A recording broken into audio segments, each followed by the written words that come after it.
আসসালামু আলাইকুম। যে যেখান থেকে আমার ভিডিওটি দেখছেন সবাইকে আমার চ্যানেলে স্বাগতম। সবাই কেমন আছেন অবশ্যই জানাবেন। আলহামদুলিল্লাহ আমি ভালো আছি। তো আজকে আমি রান্না করব মুরগির মাংস দিয়ে বিরিয়ানি। তো এদিকে আমি চুলা জ্বালিয়ে দিয়েছি আর এখানে পোলাওয়ের চাল, আলু, মাংস সব কিছুই যাবতীয় যা যা প্রয়োজন সব কিছু চুলার কাছে নিয়ে চলে আসছি। তো কিভাবে রান্না করি সেটা প্লিজ দেখবেন এবং পুরো ভিডিওটা দেখবেন স্কিপ না করে, আপনাদের ভালো লাগবে। এখানে আমি চুলায় কড়াইটা বসিয়ে দিয়েছি, কড়াইটা গরম হতে থাক, আমি আলুটা ভেজে নেব প্রথমে।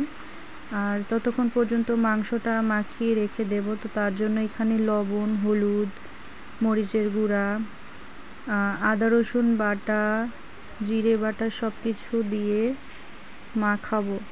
তো এখানে কড়াই গরম হয়ে গেছে, আলুটা ভেজে নেওয়ার জন্য তেল দিয়ে দিলাম। তো তেলটাও গরম হয়ে গেছে, আলুটা দিয়ে দেব এখন। আলুতে সামান্য একটুখানি হলুদ এবং লবণ দিয়ে ভেজে নেব। মাংসের সাথে আলুটা ভেজে দিলে খুব ভালো লাগে খেতে। আলুগুলো আমি লাল লাল করে ভেজে নেব। তো এখানে আমি সব মশলাপাতি দিয়ে দিয়েছি। এখানে আদা রসুনটা আমি একসঙ্গেই বেটে রেখেছিলাম, জিরে বাটাও দিয়ে দিলাম। এখন সবগুলো মাখিয়ে নেব হাত দিয়ে। আমার ভিডিওটি ভালো লাগলে অবশ্যই কমেন্ট করবেন এবং একটা লাইক করে যাবেন। আর যারা এখনও আমার চ্যানেলটি সাবস্ক্রাইব করেননি, আমার চ্যানেলে নতুন, তারা প্লিজ আমার চ্যানেলটি সাবস্ক্রাইব করবেন এবং আমার পাশে থাকার চেষ্টা করবেন সব সময়। আর যারা অলরেডি সাবস্ক্রাইব করে দিয়েছেন তাদেরকে অসংখ্য ধন্যবাদ।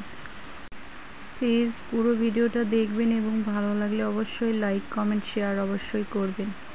তো মাংস মাখানোটা হয়ে গেছে আমার, এভাবেই কিছুক্ষণ থাক। আর এদিকে আলুটাও ভাজা হচ্ছে। আলু আমার এখনও পুরোপুরি ভাজা হয়নি, আরও একটুখানি ভাজবো। 4-5টা এখনও লাল লাল করে ভাজা হয়নি, আরও কিছুক্ষণ ভেজে নেব। আলুগুলো বেশি ভালো করে ভাজলে খেতে ভালো লাগে। আপনারা আমার শর্টস ভিডিওগুলো অবশ্যই দেখবেন এবং ভিডিওতে লাইক, কমেন্ট করবেন। এখানে আমার আলুটা ভাজা হয়ে গেছে, আলুগুলো নামিয়ে নিলাম এবং মাংসটা রান্না করার জন্য পেঁয়াজ কেটে রেখেছিলাম সেগুলো কড়াইতে দিয়ে দিলাম। পেঁয়াজটা ভাজা করে নেব প্রায় বেরেস্তার মতো করে। তো পেঁয়াজগুলো আস্তে আস্তে ভাজা হতে থাক।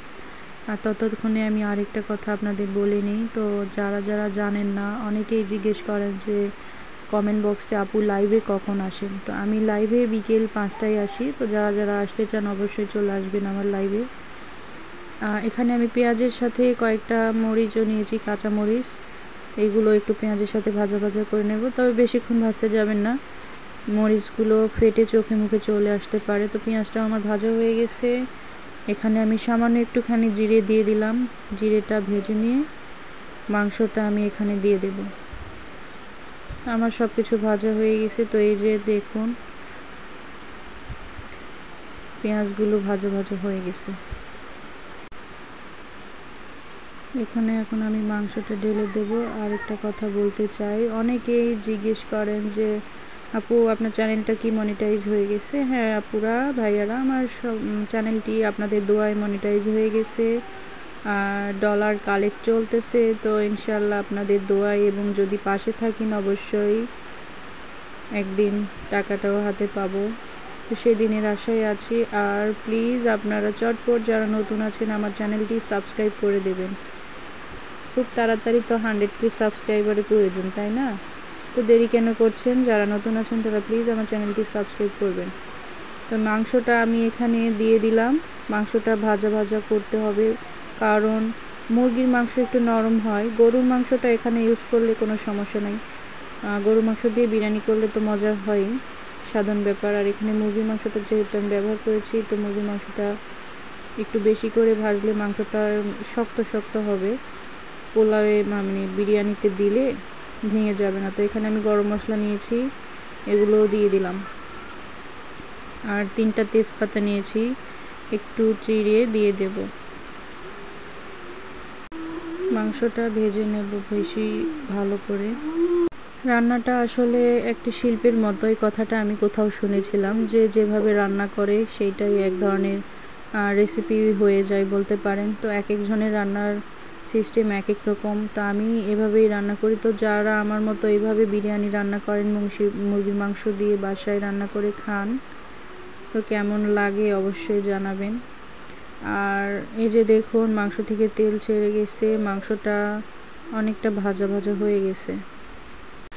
আমি এখানে পানি এখনই ব্যবহার করব না, জাস্ট তেলের মধ্যেই মাংসটা মানে ভালো করে ভাজবো।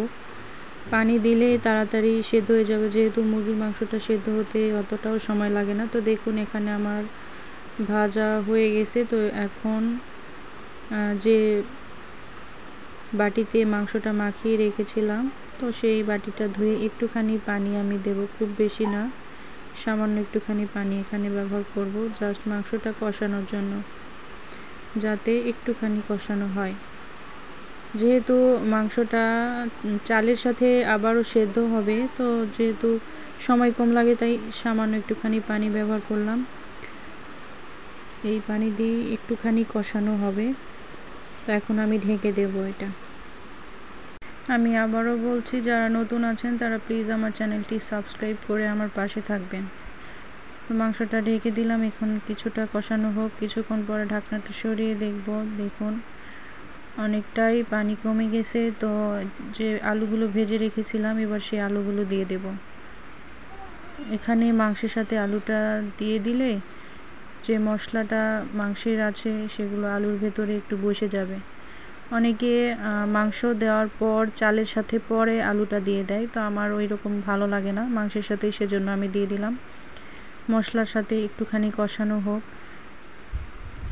তা আমার মাংসের সাথে আলু দিয়ে একটুখানি এখানে আবারও একটু ভেজে নেব। তো দেখুন আমার হয়ে গেছে, এটা আমি নামিয়ে রেখে দেব। মাংসের কালারটা কীরকম এসেছে দেখুন, অনেকটা মজার। আজকে আসলে প্রচণ্ড বৃষ্টি হচ্ছিল আমাদের এখানে, তো ভাবলাম খিচুড়ি রান্না করব। তো মেয়ে বলছিল যে বিরিয়ানি খাবে, তাই খিচুড়িটা স্কিপ করলাম, আরেকদিন করব, আজকে বিরিয়ানিটাই করি, সেজন্য বিরিয়ানি রান্না করলাম। তো নেক্সট টাইম খিচুড়ি যখন রান্না করব সেটাও আপনাদের সাথে শেয়ার করব। এখানে এখন বিরিয়ানিটা কমপ্লিট করার জন্য আমি একটা বড় কড়াই নিয়েছি, আরেকটা কড়াইতে তেল দিয়ে দিলাম। এখন যে পোলাওয়ের চালটা মানে নিয়েছি, আমি ধুয়ে রেখে দিয়েছিলাম, সেই চালটা এখন আমি ভেজে নেব। তো কড়াইতে দিয়ে দিছি, দেখুন আমার চালটা প্রায় অনেকটাই ভাজা ভাজা হয়ে গেছে। অফ ক্যামেরায় আমি চালটা ভেজে নিয়েছিলাম।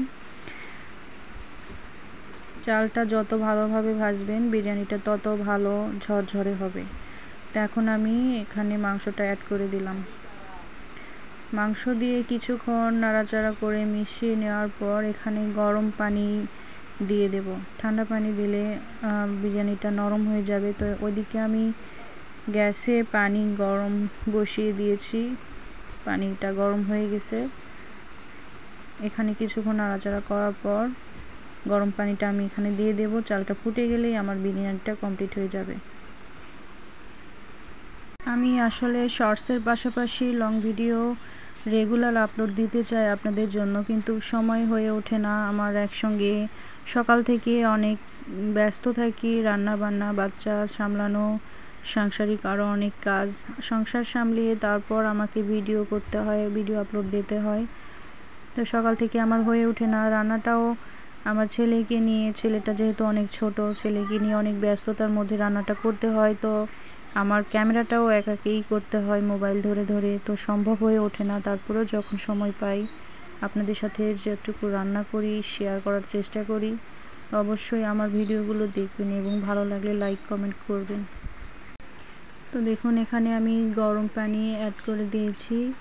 তো অনেকে দেখি পানিটা হচ্ছে কাপ দিয়ে মেপে দেয়, তো আমার সেটা প্রয়োজন হয় না, চোখের আন্দাজেই দিয়ে দিই। তো দেখুন আমার বিরিয়ানিটা কমপ্লিট হয়ে গেছে, রান্না হয়ে গেছে, কতটা ঝরঝরে হয়ে গেছে। তো এটা ক্যামেরায় হয়তো বা বোঝা যাচ্ছে না, কিন্তু খাবার সময় আপনার ভাইয়া বলছিল যে বিরিয়ানিটা অনেক টেস্ট হয়েছিল। তো নিজের রান্নার প্রশংসা তো আর নিজে করা যায় না। তো প্লিজ ভিডিওটি কেমন লাগলো অবশ্যই কমেন্ট বক্সে জানাবেন এবং ভালো লাগলে লাইক কমেন্ট করবেন। আর আবারও বলছি, যারা নতুন আছেন তারা প্লিজ আমার চ্যানেলটি সাবস্ক্রাইব করে আমার পাশে থাকবেন। নতুন এরকম আরও ভিডিও আপলোড দেওয়ার চেষ্টা করব। তো ততক্ষণ পর্যন্ত আপনারা সুস্থ থাকবেন, ভালো থাকবেন এবং আমার জন্য দোয়া করবেন, যাতে আমি আরও সামনের দিকে এগিয়ে যেতে পারি। আর আপনারা আমার ভিডিওগুলো বেশি বেশি দেখবেন, ভিডিওতে লাইক কমেন্ট শেয়ার করবেন। ততক্ষণ পর্যন্ত সুস্থ থাকবেন, ভালো থাকুন, টাটা বাই বাই।